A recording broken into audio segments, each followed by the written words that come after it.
Hey yo! What's up mga idol? It's me Rems again at welcome back again sa aking YouTube channel. So kung bago ka pa lang sa aking channel, please subscribe and hit the notification bell para ulit kayong updated sa mga panibago kong ina-upload. So for today's video mga idol, mag-upload ulit tayo ng panibagong video tungkol sa pinamagatang counted pa ba ngayong 2025 ang 1K subscriber at 4K watch hour.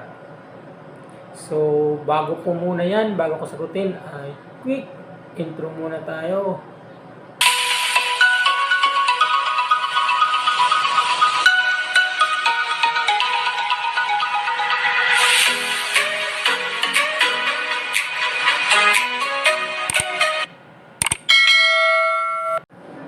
So, ayun mga idol, ay counted pa ba ngayong 2025 ang 1K subscriber at 4,000 watch hour?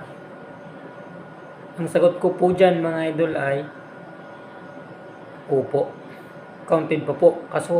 Kasi sa kaso ko ngayon, 2021 pa kasi ako nung gumawa ng YouTube channel. Hanggang ngayon, hindi pa ako na monetize.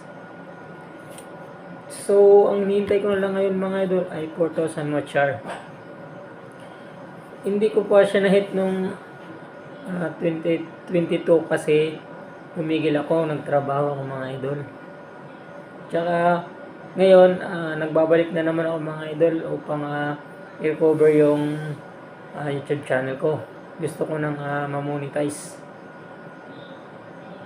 Tsaka ngayon mga idol, ang bagong requirements ni YouTube upang ma-monetize ay 500 subscriber, 3K watch hour, or 3 million short videos.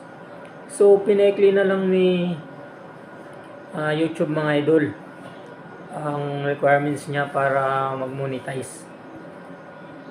Pero mga idol, kung ma-hit mo ang 500 subscriber or 3,000 watch hour, or 3 million short videos, ay mamomonetize ka pero hindi ka daw agad makakasahod kasi kailangan mo pang ma-hit yung 1,000 subscriber at 4,000 watch hour para masahudan ka ni YouTube.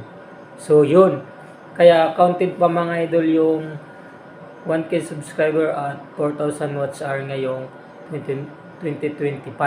So yun, at sana meron naman po akong na-share sa inyo na konting information lang mga idol about kay YouTube. Hindi naman tayo expert pagdating dito, hindi tayo magaling, pero true experience lang mga idol. So hanggang dito na lang mga idol, at sana meron naman akong na-share at naitulong sa inyo kahit kunting kalaman lang. So hanggang dito na lang mga idol, maraming salamat.